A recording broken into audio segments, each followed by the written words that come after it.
ब्रह्मानंदम।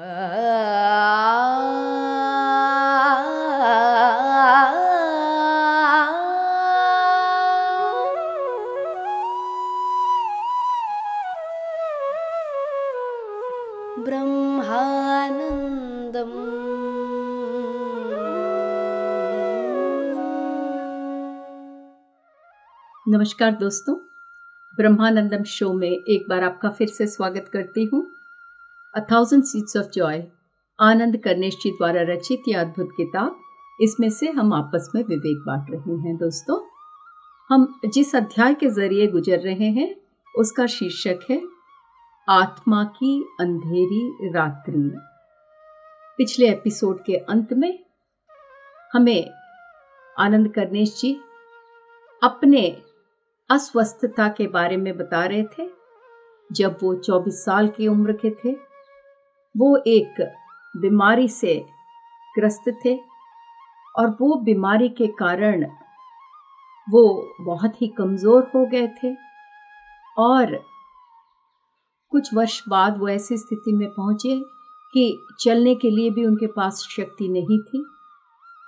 और हमें अपने अनुभव में आनंद कर्णेश जी बताते हैं कि अगले 14 साल जब भी वो रात्रि में सोने का प्रयत्न करते थे तो एक भव्य आध्यात्मिक अनुभव के जरिए गुजरते थे, जिसमें एक हीलिंग एनर्जी उनके चारों ओर समा जाती थी और उसमें वो इस समस्त सृष्टि से एकत्व का अनुभव करते थे। तो आनंद कर्णेश जी के इस विवरण के बारे में सुनकर माँ कहती है कि बेटा, ये जो बीमारी है जिसके बारे में तुम बता रहे हो, इस बीमारी ने तुम्हें तैयार किया है इस जिंदगी के लिए, इस भविष्य के लिए जो तुम्हारे सामने थी और उस महान कार्य के लिए जो तुम अब कर रहे हो। इस बीमारी ने तुम्हें ह्यूमिलिटी सिखाया है, समर्पण सिखाया है और ये भी सिखाया है कि जब आगे का मार्ग मुश्किल है तो किस प्रकार एक एक कदम धीरे से रखते हुए आगे बढ़ना है। अगर तुम अपने चारों ओर देखो तो तुम ये पाओगे कि ऐसे कई लोग हैं जो अपने काम में या अपने एम्बिशन के लिए इतना कुछ त्याग देते हैं और उसके बाद इस असंतुलन के कारण वो बीमार हो जाते हैं। और बीमार होना अपने आप को एक तोहफा देना जैसा है। और ये लोग जब बीमार होते हैं इस असंतुलन के कारण, इन्हें ये मौका मिलता है कि वो अपने अंदर की तरफ यात्रा कर सके, अंतर प्रयाण कर सके। माँ कहती है कि ऐसी जो बीमारी का तोहफा जब किसी को मिलता है तो इसके माध्यम से वो सारे लोग जो उनसे प्यार करते हैं वो एक बार फिर उनसे जुड़ जाते हैं और इस प्रकार वो अपने कर्मा को हील करते हैं। अपने कर्म को ही नहीं, जो बीमार है उससे मिलकर उनके साथ ये सब लोग एक साथ अपना कर्म प्रक्षालन करते हैं। तो यहाँ पर माँ इतनी सुंदरता से बीमारी के रूप में, जब भी हमारे जिंदगी में बीमारियां आती हैं तो उससे उसकी वजह और उससे हुए फायदे को भी यहाँ विस्तार पूर्वक बता रही हैं दोस्तों, कि जब हम बाह्य रूप से अति व्यस्त हो जाते हैं, आवश्यकता से ज्यादा अपने आप को इस बाह्य प्रपंच में उलझा लेते हैं, तब इस असंतुलन के कारण हम कई बार अस्वस्थ हो जाते हैं। ये जो तोहफा जो हम अपने आप को देते हैं वो एक मौका है हमें अंदर जाने का, और इसके माध्यम से जो भी लोग हमारे करीब आते हैं, जो हमारे प्रिय हैं, वो सब अपने अपने कर्मों को हमारे कर्मों के साथ मुक्त होने का अवसर देते हैं। तो यहाँ पर आनंद कर्णेश जी माँ से ये प्रश्न पूछ रहे हैं, कह रहे हैं कि माँ, आपने इतने अद्भुत तरीके से ये समझाया कि बीमारियां हमारे जिंदगी में क्यों आती हैं और उससे हमें क्या मिलता है। अगर सब बीमारियों को इस दृष्टि से देखने लगे तो फिर कोई भी बीमारियों के प्रति नकारात्मक सोच नहीं रखेगा और उसके प्रति समर्पण के मार्ग से आगे बढ़ेगा।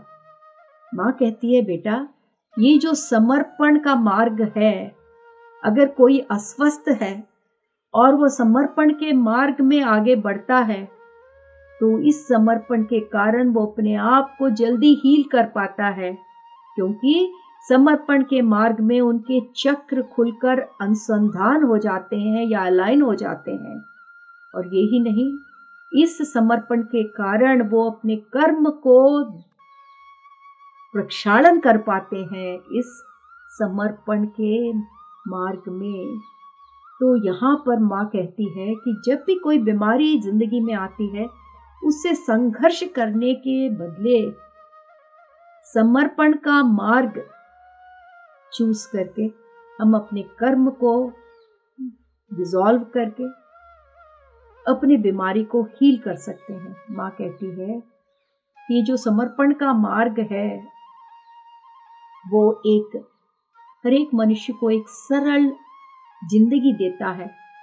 और वो कहती है कि बेटा, जैसे कि तुम्हारे पिताजी को दिया था, तुम्हारे पिताजी को जब वो बीमार पड़े उनके मृत्यु के पहले, तो इस समर्पण के मार्ग के कारण ही वो अपने अंदर तक पहुंच पाए। तो यहाँ पर आनंद कर्णेश जी कहते हैं कि मेरे पिताजी, वो और भी जानना चाहते हैं अपने पिताजी के बारे में। माँ कहती है कि बेटा, उनके जो पहले 3 चक्र थे, वो 3 चक्र तब खुले जब उनके मृत्यु के 3 दिन पहले वो कोमा की स्थिति में प्रवेश हुए। माँ कहती है कि उस समय में वो एक पवित्र समय था, जब वो शरीर छोड़ने के पहले के वो जो 3 दिन थे, उनके लिए वो बहुत ही पवित्र समय था, जब वो अपने पूर्णात्मा से मिल सके। अपने शरीर में रहते हुए वो अपने पूर्णात्मा से मिल पाए। और जब वो अपने पूर्णात्मा से मिले तो उन्होंने अपने पहले 3 चक्रों को खोलकर अपने चौथे चक्र के मार्ग में वो आगे बढ़े।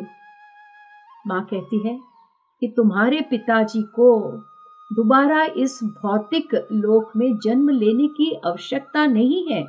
आध्यात्मिक प्रगति के लिए उन्हें अब दोबारा इस धरती पर आने की जरूरत नहीं है। इसके पश्चात भी वो चाहते हैं कि इस पृथ्वी पर तुम्हारी माँ के साथ एक और बार जन्म ले,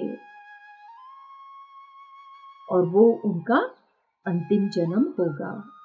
ये सुनकर आनंद कर्णेश जी बहुत खुश हुए हैं।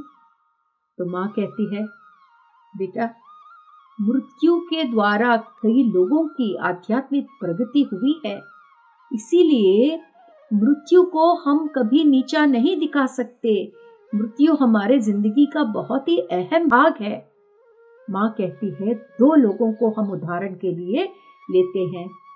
एक जो आध्यात्मिक मार्ग में चल रहा हो और दूसरा जो एक सामान्य जिंदगी जी रहा हो, भौतिकता की जिंदगी। माँ कहती है कि दूसरा आदमी जो एक सामान्य रूप से एक भौतिक जिंदगी जी रहा है, अगर वो अपने मृत्यु के समय अपने आप को मन लगाकर अगर समर्पण करता है तो वो भी अपने आप को एनलाइटनमेंट के मार्ग पर देख सकता है। तो माँ कहती है कि जो समर्पण है, मृत्यु के पहले का ये जो समर्पण मार्ग, वो हरेक को आध्यात्मिक एनलाइटनमेंट के मार्ग पर ले जाता है। इसीलिए ऐसे कई लोग हैं जो मृत्यु को एक महान पर्व के रूप में देखते थे और मृत्यु का आह्वान करते थे, क्योंकि मृत्यु जो है वो एक महान परिवर्तन का समय है किसी के भी जिंदगी में। इसीलिए कई सभ्यताओं में मृत्यु के समय पर त्योहार मनाए जाते थे, मृत्यु को सेलिब्रेट किया जाता था। तो दोस्तों, माँ के इस कथन के साथ 26वां अध्याय समाप्त हुआ और अब हम 27वां अध्याय प्रारंभ करते हैं। ये एक अति सुंदर अध्याय है दोस्तों, जिसका शीर्षक है अहम से ब्रह्मानंद तक, फ्रॉम ईगो टू प्रिमॉर्डियल जॉय। दोस्तों, ये जो 27वां अध्याय है, जिसका नाम है अहम से ब्रह्मानंद तक, ये इस किताब का एक बहुत ही अति मुख्य अध्याय है। इस अध्याय में न जाने कितने अध्यायों का सारांश है। तो अगर आप पहले के एपिसोड्स को भूल गए हो तो कोई बात नहीं दोस्तों, अगर आप ये 27वां अध्याय एक बार पुनः मेरे साथ मन लगाकर सुनकर आगे बढ़े तो मानो पिछले अध्यायों का आपका एक और बार रिवीजन हो जाएगा।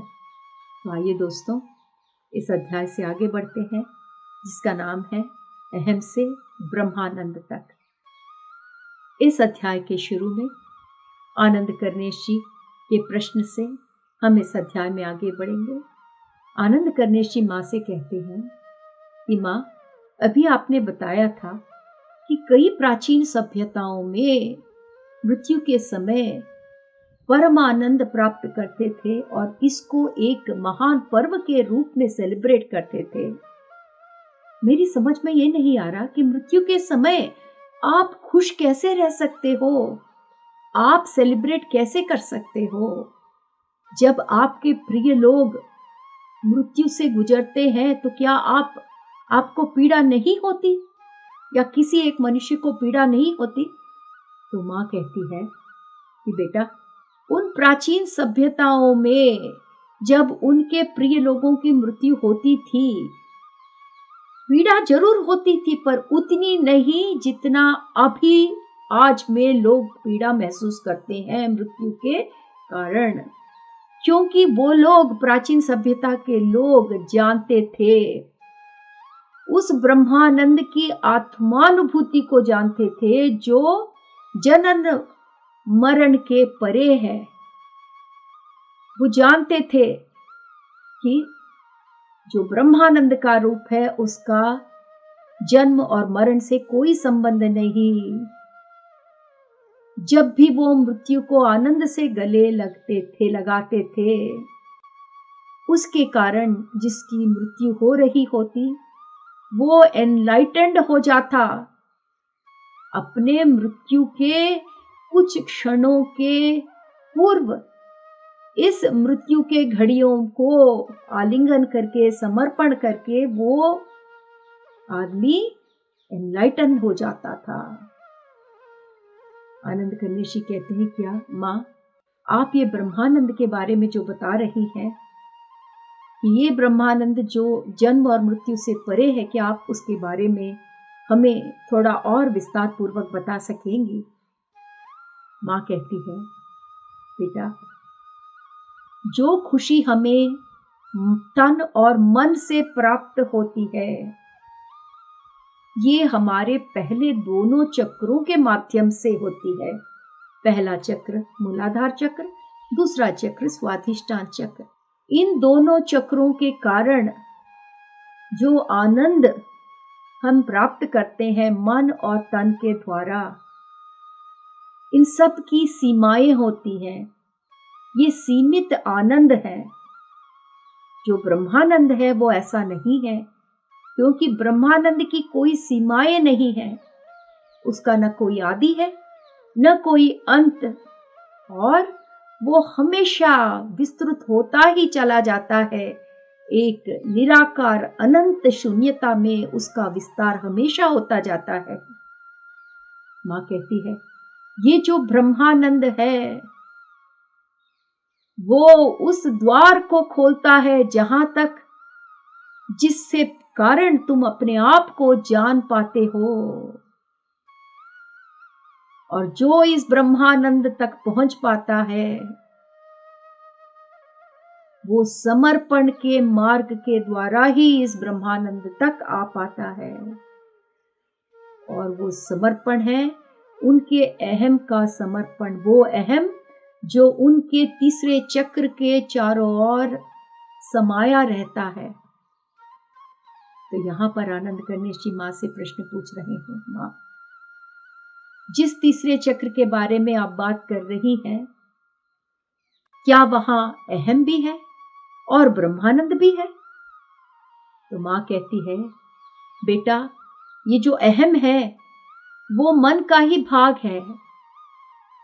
जो मन है वो चक्रों में नहीं रहता, नीचे के तीनों चक्रों के चारों ओर ही रहता है हमारा मन। कमल कीचड़ से खिलता है, पर कीचड़ कमल के अंदर नहीं रहता, कीचड़ कमल के चारों ओर रहता है। इसी प्रकार हमारा जो मन है वो हमारे पहले तीनों चक्रों के इर्द गिर्द रहता है। मां कहती है, हमारे मन के जो 3 भाग हैं, पहला भाग जो हमारे पहला चक्र मूलाधार चक्र के चारों ओर रहता है, उसको कहते हैं instinct mind, instinctual mind. Instinctual mind का मतलब यह है दोस्तों, ये माइंड हमारे भौतिक जीवन के लिए बहुत आवश्यक होता है कि हमें भूख लगी तो हमने खाना खा लिया, हमें खुजली हो रही है तो हमने खुजल लिया, इसके लिए इतना ज्यादा सोचने की जरूरत नहीं रहती। इसको कहते हैं इंस्टिंक्ट्स। पशु पक्षी सब में इंस्टिंक्ट्स रहते हैं।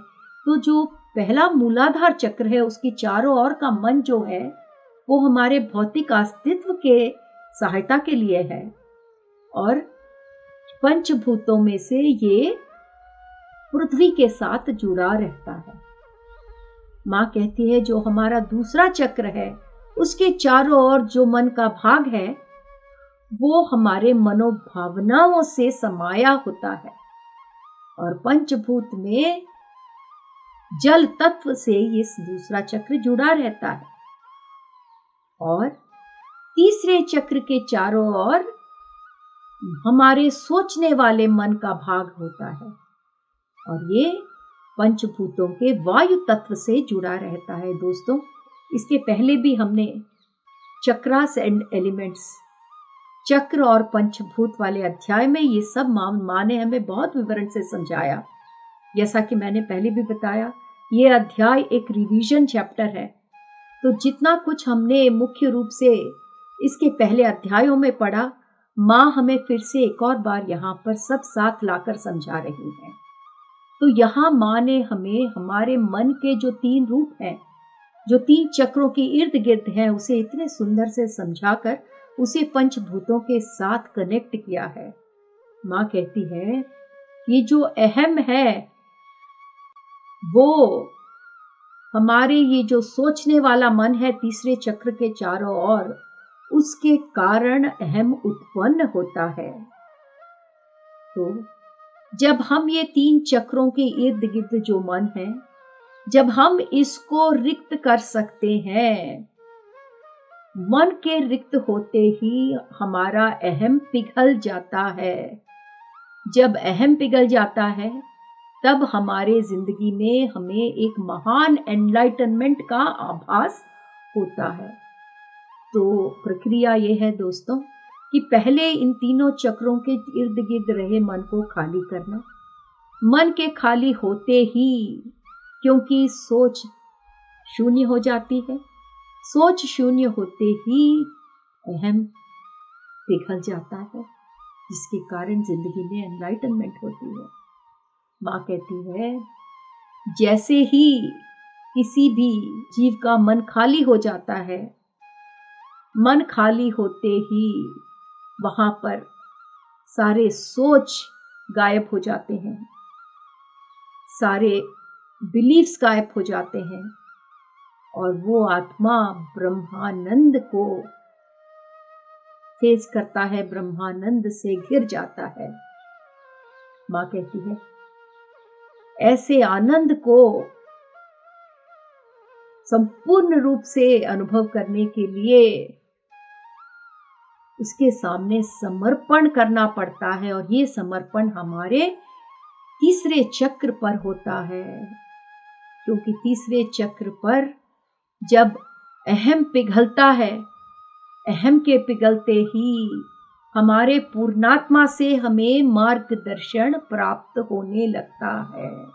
माँ कहती है कि इस आनंद के लिए हम ढूंढ नहीं सकते, क्योंकि हम इस आनंद से घिरे हुए हैं। ये आनंद हमारे में समाया हुआ है। तो जो आनंद हमारे चारों ओर है, हमारे अंदर है, उसे हम कैसे ढूंढ सकते हैं? ये तो वही बात हुई कि जिस जल में मछली है वो पानी के लिए ढूंढ रही है।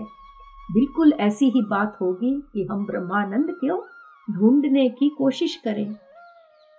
तो यहाँ आनंद करनेशी माँ से कह रहे हैं कि माँ, जब हमारी जिंदगी में एनलाइटनमेंट आती है तो क्या हमारी सारी पीड़ाएं खत्म हो जाती है?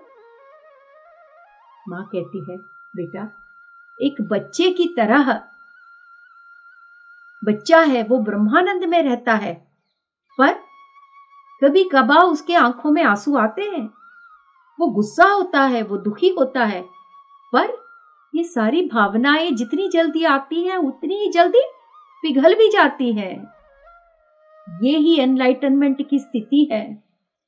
एनलाइटनमेंट में होने के बाद भी भौतिक रूप से दर्द आ सकते हैं, पर ये सिर्फ भौतिक दर्द ही है। उसके कारण मानसिक रूप से कोई यातना नहीं रहती। ये जो ज्ञान आ जाता है, जो रियलाइजेशन आ जाता है एनलाइटनमेंट में, वो इतना गहरा और महान होता है कि जिस आदमी को या जिस व्यक्ति को ये एनलाइटनमेंट प्राप्त होता है, वो उस दिव्यता की रुचि इतने आनंद से महसूस करता है, उसमें रह जाता है कि उसके बारे में वो बात भी नहीं करना चाहता, उसे शब्दों में व्यक्त नहीं करना चाहता। माँ कहती है कि उस शून्यता के स्थिति से जब कोई अपने मन की तरफ पहली बार देखता है तो देखता है कि मन कितना सीमित है, और उस शून्यता से हमें समझ में आता है किस प्रकार एक सोच उस शून्यता से निकलकर मन से बाहर आती है और फिर वो सोच उस शून्यता में गायब हो जाती है। और उस शून्यता की स्थिति से जब आप अपने मन को देखते हो तो देखते हो कि फिर एक सोच के डूब जाने के बाद दूसरी सोच बाहर आती है और फिर वो दूसरी सोच शून्यता में गायब हो जाती है। और दो सोच के बीच का ये जो स्पेस रहता है, जिसे हम गैप कहते हैं, वो ब्रह्मानंद की स्थिति है। और धीरे धीरे ये जो ब्रह्मानंद की स्थिति है, सोचों के बीच का गैप, वो लंबा होता बढ़ता ही जाता है।